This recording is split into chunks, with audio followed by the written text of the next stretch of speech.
The oldest nest ever recorded is the one built by gyrfalcons 2,500 years ago on a cliff in Greenland. It survived 2 world wars, 103 glacial earthquakes, one of the tallest tsunamis in human history, and may have witnessed the fall of a 58-ton meteorite. But how did the birds create such a durable nest? Let's find out. It's hard to believe, but there were times when birds had no idea what modern nests should look like. Made from the branches on the tree. Are you serious? Why would I need it when I can leave eggs in fallen leaves or just on the ground in a sunny spot? But over time, the climate changed and the birds had to adapt and reinvent their nests, and the weavers made the biggest advances here. They don't just build shelters for chicks, they create weird architectural masterpieces. Check this out. Weavers' nests are really amazing.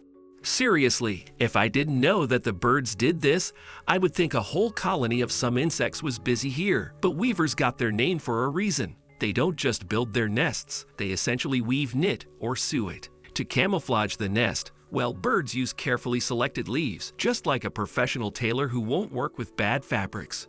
Weavers know exactly what materials are right for them. Keep in mind, they also need to stitch the leaves together without needles and threads. Fortunately, evolution gave the weavers a long, sharp beak and ingenuity that even allows them to steal threads from human dwellings. But usually they use more natural ingredients to build nests like spider webs.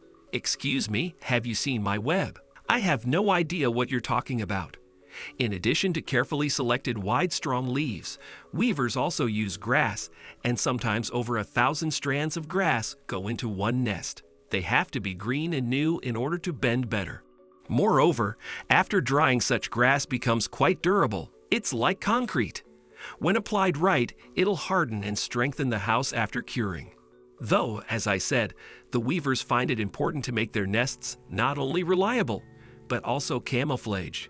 You can understand them. When you're a tiny bird and there are many predators around, your chances to survive are slim, especially when it comes to chicks that can't even fly away. But a long time ago, the weavers had analyzed the situation and found out that the safest option is to place the entrance to the nest below.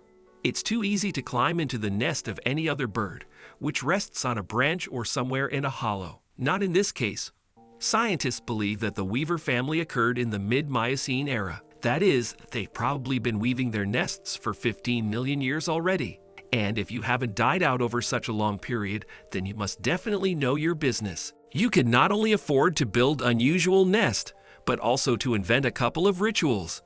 Well, I don't know, like a housewarming. There are over 100 weaver bird species, mostly living in Africa and Asia, and males are most often the ones in charge of building nests.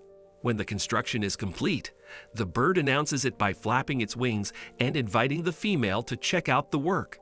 Usually, the female has plenty to choose from, almost like in the real estate market in a new district, while the weaver who failed to attract attention demolishes this nest or rents it out to other animals and starts building a new one.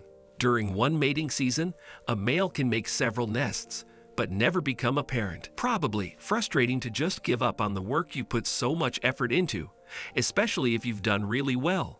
No wonder other animals love to settle in weavers' nests. These structures might seem fragile, but in fact, in terms of strength, they're on par with good ceramics. Yes, you can break it, but it'll not fall apart from rain or gust of wind. Bird nest can easily withstand even a storm, let alone some rain. They're designed as if all the birds are experienced architects accustomed to working in earthquake-prone regions. This is because birds have no room for error. If the nest turns out to be poorly fixed, built in the wrong place, or simply too fragile, the chicks may die. This means that the most important goal in the life of every wild animal will not be achieved. I wonder if birds know anything about reputation? Oops, what are we going to tell the others? We'll say Steve built it. In fact, once you know how durable bird nest can be, you start to wonder why people haven't used these technologies anywhere else. Turns out, they actually did at the dawn of mankind. Our distant ancestors used mud brick, light air-dried brick made of clay and plants. You see the connection. Most often they use straw because it could be found even in places without forests. In 9000 BC, dwellings made of such bricks were found in Jericho. Air-dried mud brick was the most common building material in ancient Egypt during the time of the pharaohs. It has many advantages. The mixture is not flammable. Houses made of mud brick stay warm in winter and cool in summer, and they're also very durable. Seriously, such buildings have preserved for millennia, whereas wooden wins, well, they can last no more than a century and a half. Meanwhile, mud brick is still used today. It's used for construction, just like ordinary brick, and there are still people living in many old mud brick buildings. There's even a whole city in Yemen called Shapam Hadraman, where all the houses are built of such bricks, and about 500 of them are tower blocks. They rise only 5 to 11 stories high, but they were built in the 16th century or earlier, when humanity had no idea something like this could be done. But just as I thought, that ancient people learned to build cities out of straw and clay from birds, I found something strange.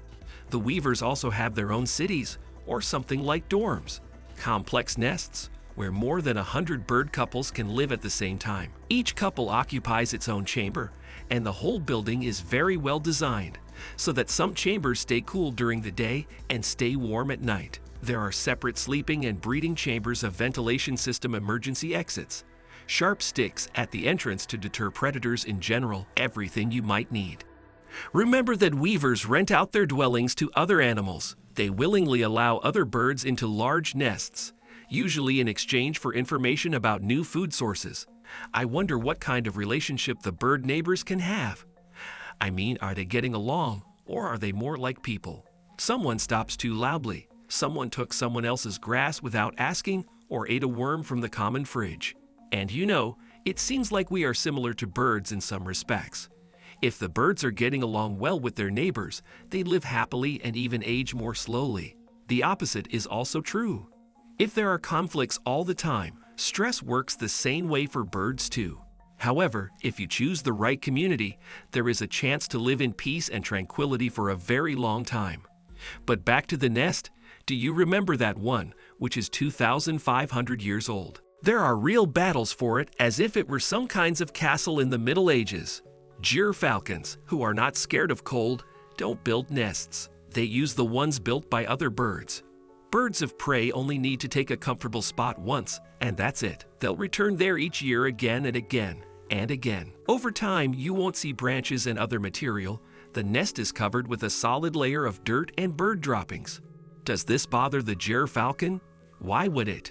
The place is convenient, and the chicks hatch here just fine.